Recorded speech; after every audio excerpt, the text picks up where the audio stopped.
Pois é, e para ampliar essa discussão, nós estamos recebendo aqui em nossos estúdios o Dr. Túlio do Alibe, que é titular da 2ª Vara da Infância e da Juventude de Cuiabá. Eu gostaria de dizer primeiramente o seguinte: tive o contato com esses menores e muita gente pensa o seguinte: mas como que esses adolescentes tão violentos podem viver soltos, como que esses adolescentes podem serem tratados assim, e ninguém nasce bandido. Esses adolescentes, muitas vezes, o vizinho não compreende, os parentes não compreendem a transformação que eles tiveram ao longo da vida. Como que aquele menino tão bom, aquele menino tão comportado se transformou em um ser violento? Aí vem, olha, foi a má companhia. E em muitos casos vem a explicação. Começou a usar droga e esse menino foi transformado em um ser violento, em um bandido em potencial, em um assaltante em potencial.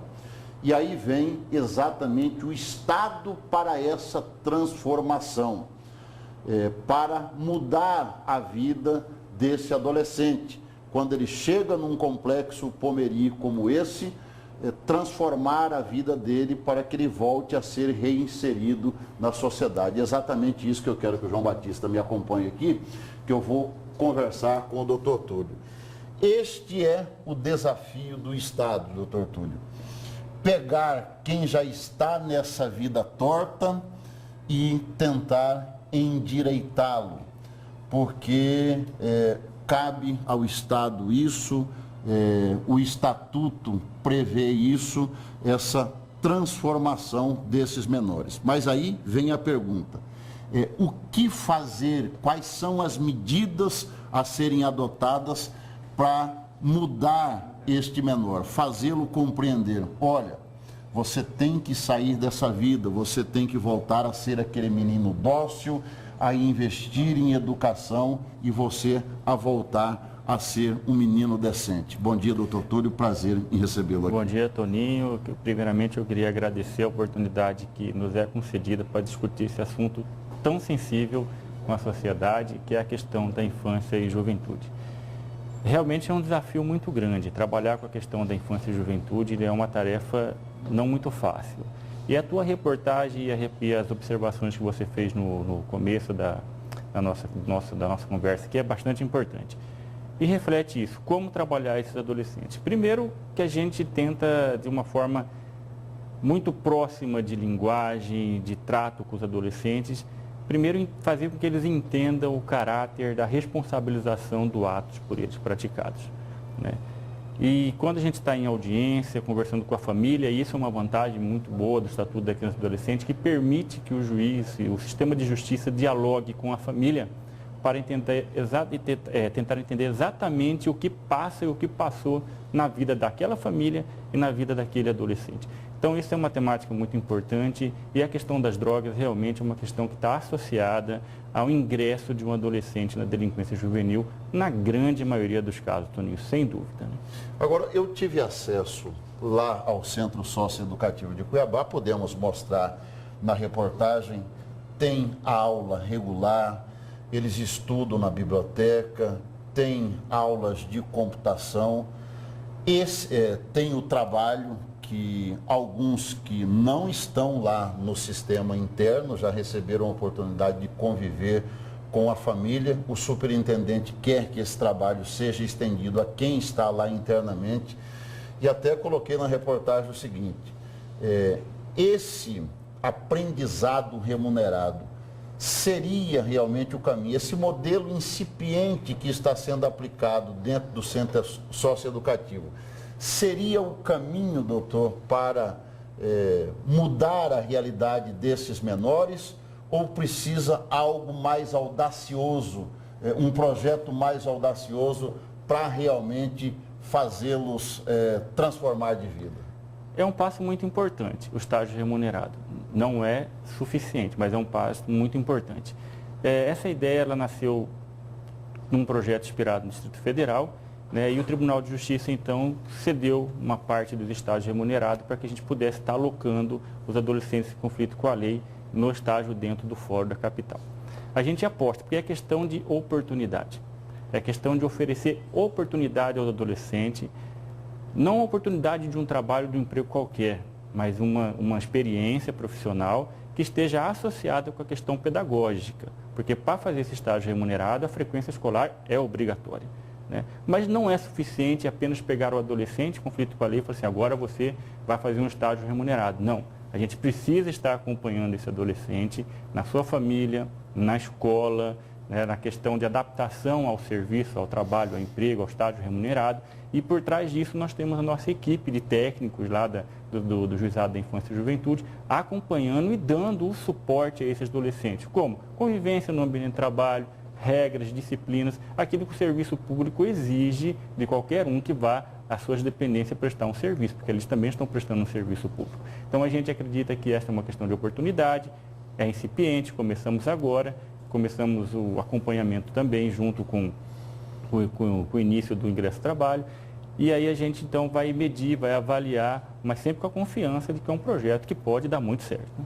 Doutor, pedir desculpa ao senhor só para a gente fazer uma pausa nessa entrevista. Nós temos uma informação urgente e voltamos à nossa entrevista, porque é o seguinte, nós temos informações sobre a greve no sistema penitenciário e as suas consequências.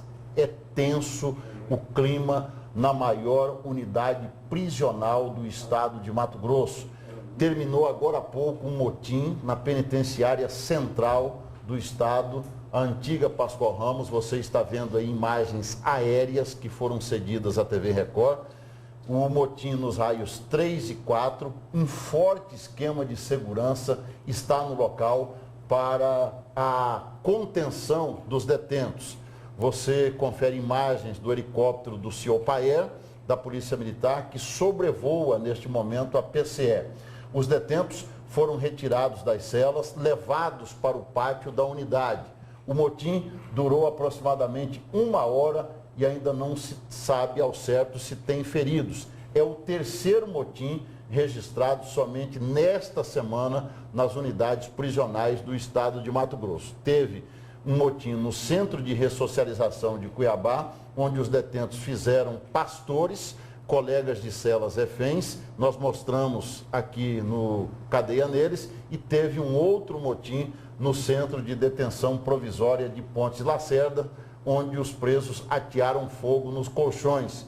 E a principal queixa é a suspensão das visitas devido à greve dos servidores públicos estaduais. Os presos estão revoltados porque sem visita não há possibilidade de entrada de drogas que são jogadas sobre os muros estão sendo apreendidas pelos agentes penitenciários.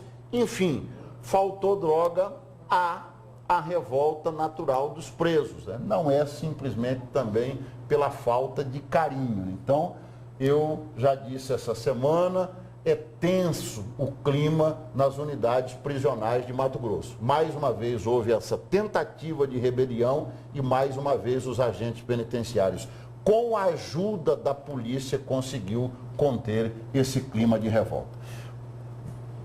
Oi? Tem um agente ferido, é a informação aqui da nossa produção. A qualquer momento a gente volta a falar a respeito desse motim na penitenciária central de Mato Grosso. Doutor, voltando à nossa entrevista, no sistema socioeducativo também tem agentes do Estado cuidando dessas unidades e também eles estão em greve. Tem alguma consequência da greve interferindo nos centros socioeducativos que cuidam dos menores? Com certeza, né? Do mesmo jeito que acontece a sessão prisional, houve também a suspensão de visitas, a suspensão das aulas na unidade de internação. Os adolescentes não estão sendo encaminhados para as audiências. Isso é um fator, uma consequência muito grave dentro do processo, porque nós temos prazos fixos para encerramento do processo. né? Então, ela traz impacto, o movimento paredista traz impacto dentro das nossas atividades, consequentemente para dentro da internação, já que estão trabalhando com o efetivo reduzido, o que nos foi comunicado através de uma cartilha, a cartilha número 2, do Sindicato dos Agentes Socioeducadores. Houve motim? Segunda-feira houve um princípio, parece, de rebelião, de conflito lá dentro da unidade, que foi contornado pelo próprio sistema de gestão, né? Mas nós estamos preocupados porque, diferente do sistema de justiça criminal do adulto, nós temos prazo para encerrar o processo do interno provisório. E eu não visualizei nenhum tipo de negociação da SEJUD, da Secretaria de Justiça e Direitos Humanos, com o Sindicato dos Agentes, para que pelo menos as audiências dos internos provisórios fossem resguardadas. Agora, o senhor tem um posicionamento interessante que eu gostaria de compartilhar com os nossos telespectadores. O sistema socioeducativo, ele está sob a responsabilidade da Secretaria de Justiça e Direitos Humanos, que é responsável pelo sistema prisional. Um exemplo, esse motim na penitenciária central do Estado, responsabilidade da Secretaria de Justiça e Direitos Humanos.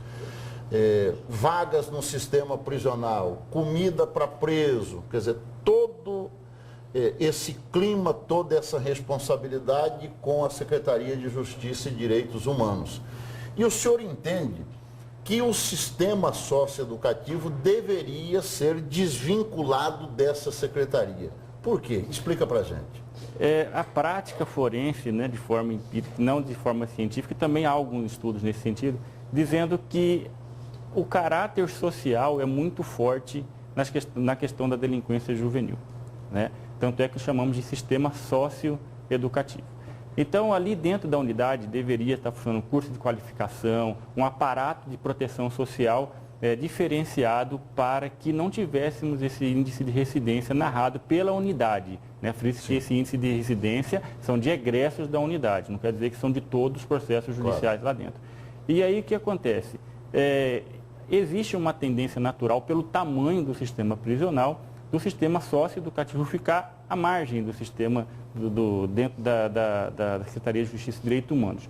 E nos outros estados da federação, a gente vê também que quem cuida da política de adolescentes, ou existe uma secretaria própria que cuida da atenção à política de adolescentes, ou existe o sistema socioeducativo vinculado a alguma secretaria que tem uma rede de proteção social, né? Então, a gente, pela prática, visualiza que, no entender, seria muito mais benéfico para o sistema socioeducativo, para os adolescentes em conflito com a lei, que a estrutura do sistema sócio estivesse numa secretaria com foco ou com um trabalho mais voltado para a social do que essencialmente para o sistema de privação de liberdade. O senhor acha, então, que seria melhor o sistema socioeducativo estar ligado às SETAS, que é a Secretaria de Trabalho e Assistência Social?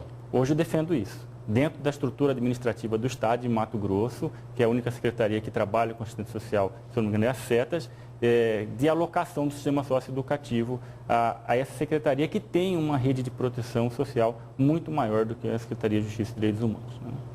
Mas a recuperação aqui, só para a gente encerrar, a recuperação ela tem sido alta aqui em Mato Grosso, doutor? Olha, ela tem um índice de residência considerável. Dentro daquilo que se processa dentro da vara, com atos infracionais contra o patrimônio, né, que são os roubos, os furtos, ele tem sido uma crescente. Mas, ao mesmo tempo, eu enxergo isso da seguinte maneira. No aspecto preventivo, o Estado brasileiro ainda continua não cumprindo as suas promessas constitucionais, certo? E no aspecto de atuação após a ocorrência do ato infracional, a gente ainda é carente de uma estrutura, tanto do meio fechado quanto do meio aberto, para que fosse desenvolvido um trabalho que viesse realmente recuperar esse adolescente em conflito com a lei. Então, a gente tem um problema do antes e um problema do depois, né? E eu queria fazer um registro, Toninho, com a questão da superlotação da unidade de internação do Pomeri. Quem disse que a unidade está superlotada não conhece, então, o sistema socioeducativo do Complexo Pomeri, porque nós fazemos lá um controle rígido quanto à capacidade de lotação da unidade. A unidade não está superlotada. A unidade está dentro da capacidade de lotação que a SEJUD diz quanto cabe de adolescentes lá dentro. Então, agora, a estrutura em si de alojamento, essa é uma estrutura precária, nós temos que dizer isso, a sociedade tem que saber disso, a estrutura é precária. quartos com infiltração, banheiros com entupimento. Então pode acontecer o quê? De um quarto não estar apto para o alojamento e haver um remanejamento e dar a sensação de superlotação. Mas no aspecto numérico a gente faz um rígido controle quanto à capacidade de lotação da unidade. Ruim está, superlotado ou não? Ruim está, e a sociedade e a gente, com a ausência de vaga, a gente hoje desde abril, não se recolhe adolescente acima da capacidade. Um prejuízo muito grande para a sociedade mato-grossense. A gente de Cuiabá, onde tem a maior estrutura, também tem que ficar pedindo vaga para o interior do estado para internar um adolescente. Ok, doutor Túlio, obrigado pela sua participação. Obrigado, aqui, tá bom? e muito obrigado, e estou à disposição, viu, Toninho? Satisfação em recebê-lo aqui.